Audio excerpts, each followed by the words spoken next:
Hello my dear students, today we will discuss nuclear force and the stability of the nucleus.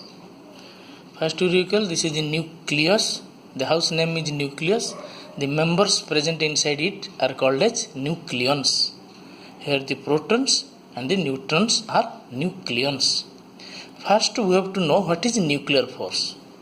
Very simple, definition is also very simple, the force which must be needed to bind these nucleons, proton and neutrons, that means proton neutron and neutron to embedded inside the nucleus is called as nuclear force. What we are saying, the force which binds the nucleons inside the nucleus is called as nuclear force. Then first a question comes to our mind, why this force is needed? As we know that there is gravitational force is there, electrostatic force is there, why this force is essential for binding the nucleons? Then go to this example. Here you see, this is a single proton and this is a single neutron. What type of force can be exist that you know earlier? You know earlier there are two forces, gravitational force, attractive in nature, and electrostatic force, that is repulsive in nature and attractive in nature. Attractive is for unlike charges and repulsive for like charges. Here you see the proton and neutron. Neutron has no charge. That means there is no electrostatic force of interaction. Only gravitational force exists here, and this force is attractive in nature. Similarly, neutron and neutron, no charged particles, no electrostatic force, only gravitational force exists in between two neutron and proton and neutron. So one can assume that this gravitational force can be responsible to bind these nucleons inside the nucleus. Okay, first let's accept this proposal. The gravitational force will bind the nucleus. Then we will see what happens in further process. Now you see this example, proton and proton. Here two forces come simultaneously. That means as protons has masses, gravitational forces exist here, that is attractive in nature, represented by blue mark. As it has charge and same nature of charge, positive and positive, electrostatic force of repulsion force is also exist there. This is represented by red mark.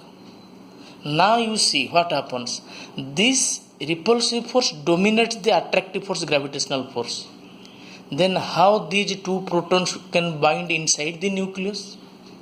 Hence, we conclude that a new force must be needed to bind the nucleons.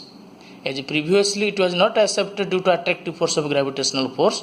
Now our conclusion is that this force is attractive in nature, this new force, and it is stronger than gravitational and electromagnetic force, which can exist in between proton and neutron, which also exist in between neutron and neutron, which also exist between two proton and proton. So conclusion is that there is another force is there, that is called nuclear force, attractive force. In between proton and neutron must be there.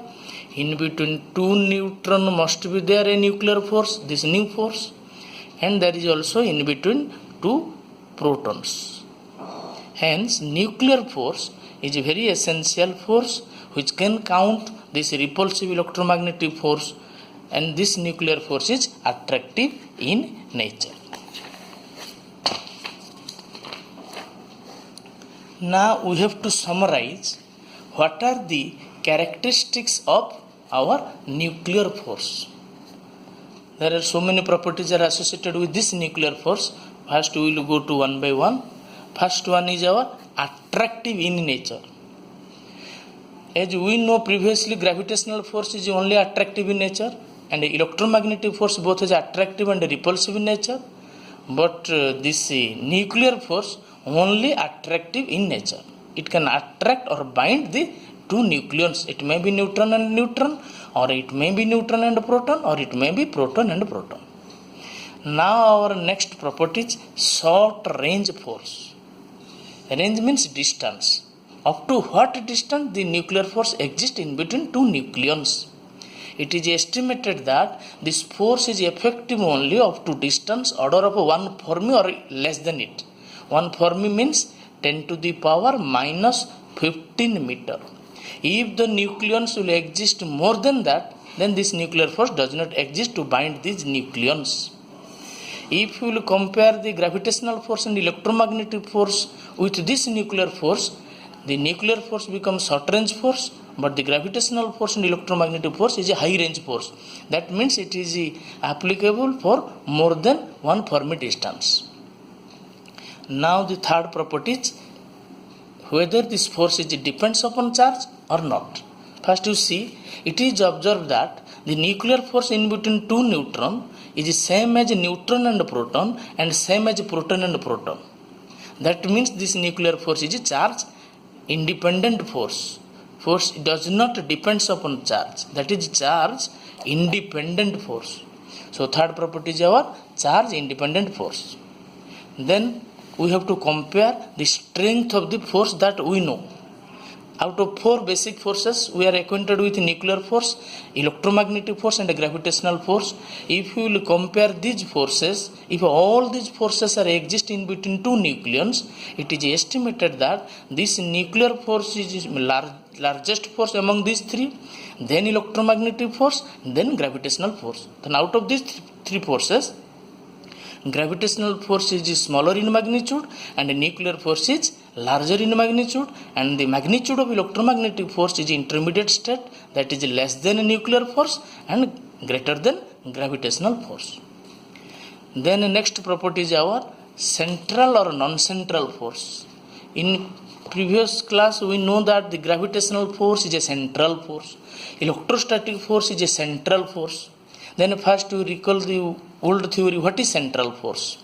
Central force means the force which obeys inverse square law. That means in the formula of that force, this formula must be exist there. F proportional 1 by r square. 1 by r square means r to the power minus 2. Minus means inverse, 2 means square. The force which obeys this law is known as central force. Electrostatic force and gravitational force are central force. But nuclear force is non-central in nature, that means it does not follow this mathematical rule. Here r is the distance between to center between two charged body or massive body or nucleons. Here it is observed that the nuclear force does not wholly depends upon the distance between two nuclei, also it depends upon the spin direction of the nuclei. That's why it is not completely a central force. That means it is a non-central force. Now we will come to next properties of the nuclear force. Then spin dependent force. As we know that this is a non-central force, that means does not only depends upon the distance between center of the two nuclei, it also depends upon the orientation of spin of the nucleus. As in electron, you do know that spin quantum number, up spin and down spin, it is represented by plus up and minus up.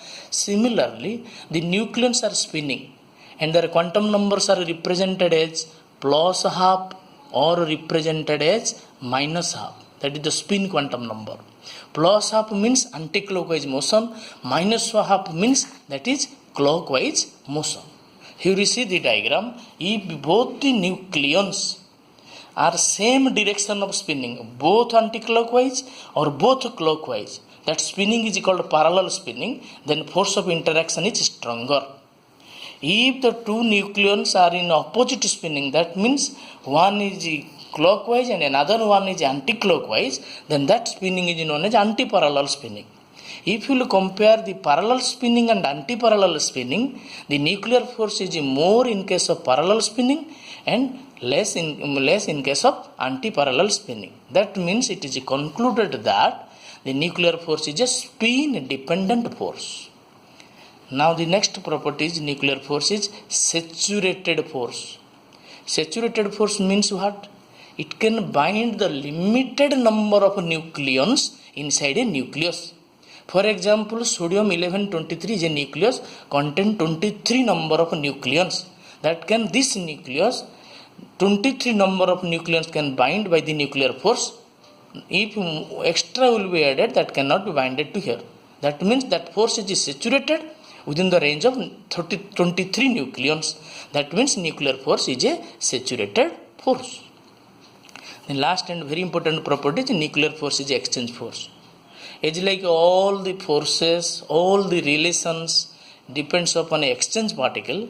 So obviously nuclear force is exchange force. For example, as our gravitational force, the exchange particle is graviton. Electromagnetic force, the exchange particle is photon.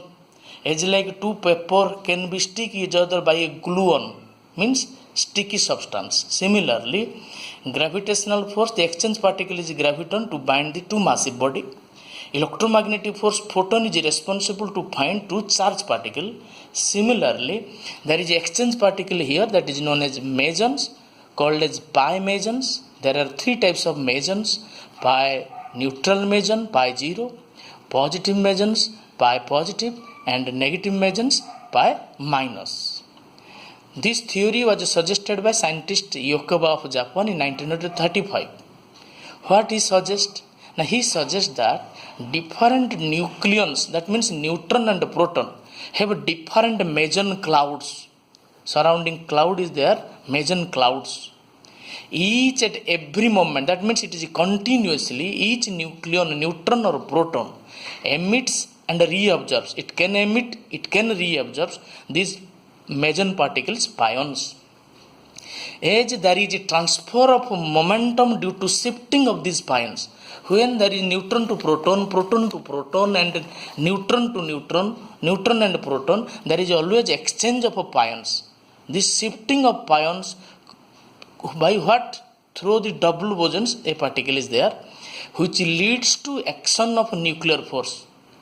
That repeating again, I am reading how the nuclear force exists due to transfer of momentum, due to shifting of pions.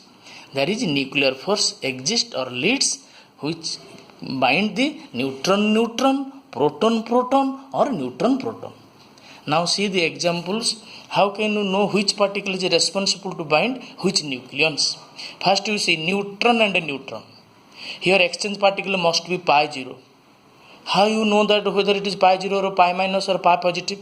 Now here you see neutron is neutral particle, left side is neutral particle, right side is neutral particle. So to conserve the charge of the reaction, the exchange particle must be neutral, that is pi 0. If plus sign is represented minus here, then the corresponding equations are there. Similarly, proton and proton, left side charge is positive, right hand side charge is positive. Already charge is balanced.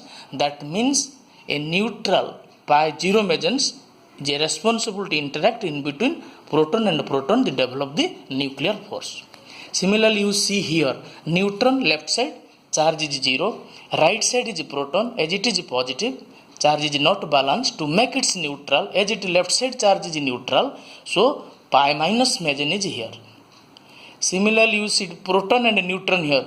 Here proton is positive, right hand side should be positive, as neutron charge is 0, so pi must be there. In this way you can fill up all these mesons. In red side we have marked here in each interaction. That means neutron neutron interaction, neutral meson is there. Proton proton interaction, pi 0 meson is there. Neutron proton and proton neutron, pi negative and pi positive in the respective positions are there to conserve the charge of the nuclear reaction. There is a overall the conclusion, what the property we should remember the nuclear force. First property is it is attractive in nature. Second property is it is a short range force. Third property is it is a charge independent force. It is a very strong force. It is a non-central in nature. It is a spin dependent force, and it is a saturated force, and it is a exchange force. These are all about the properties of the nuclear force. Then we have to discuss the stability of the nucleus. This is just an experimental study, and we have to remember how the stable nucleus are there. All these points are written in different manner and different postulates, and separate theories also there. One by one we have to go through it. First you should remember the magic number nuclei. Magic number nuclei means nuclei of 2, 8, 20, 28, 50, 82, 126 number of nucleons. That means either proton or neutron. That means 2 proton are more stable or 2 neutrons also more stable. Again I am repeating, the nuclei having these numbers are known as magic numbers of nuclei, either neutron or proton, are more stable than other comparison nuclei. As you know that in your atomic structure, the electrons with their respective cells with number of electrons 2, 10, 18, 36, 54, 86, their cells are stable. That means they are chemically inert. Similarly, they are stable atom. Similarly, they are the stable nuclei having magic number of nuclei. Supporting theories there, cell model theory is also in there. Now, out of known nuclear element is 1500. Only the stable element we found 260. These 260 stable nuclei condition we are discussing. First discussion point is the magic number nuclei. Then second discussion is our even nuclei. First you know what is even nuclei. Even nuclei means nuclei having even number of proton and even number of neutron. It is experimentally verified that the even nuclei are more stable than other elements. That does not mean that all the even nuclei are stable. Only 60% element it is studied that are stable nuclei, they are even nuclei. Similarly, very few elements of odd nuclei are also stable. Very few. Exactly 5 number of nuclei are there. Odd number nuclei means odd number of proton and odd number of neutron. These elements are here written here. 1s2, lithium 36, boron 510, nitrogen 714 and thallium 73, 180. Very less number in number there. Now overall comparison of stability of the nucleus is here. That is NZ curve is there. N means number of neutrons, Z means number of protons. Before going to this curve, first you know the stable condition of lighter nuclei and stable condition of heavier nuclei. What is lighter nuclei? Now here we assume that atomic number less than equal to 20 or atomic mass number less than equal to 40 is taken as lighter nuclei, and atomic number greater than 20 and atomic number greater than 20 and atomic mass number greater than 40 is treated as heavier nuclei. For lighter nuclei, it is estimated that if the same number of neutron and proton leads to stable nuclei, that means in this case neutron has a dominant role than proton.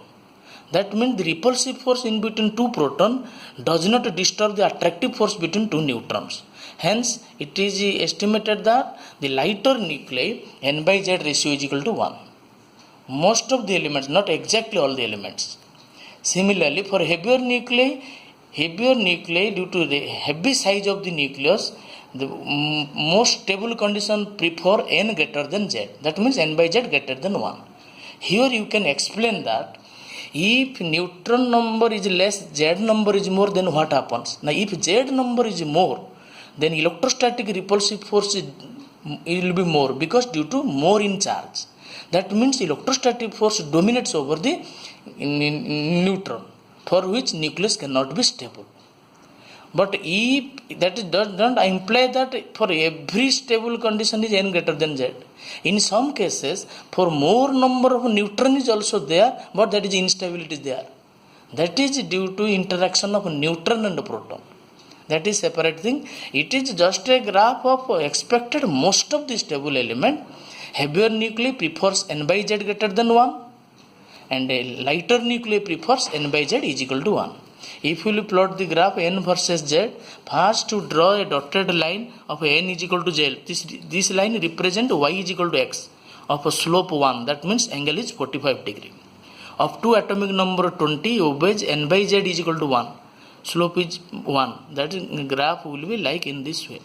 And above 20 that represent heavier nuclei, n by z greater than 1. Then your graph will deviates towards the neutron side. In which side you have kept neutron, your graph will deviate.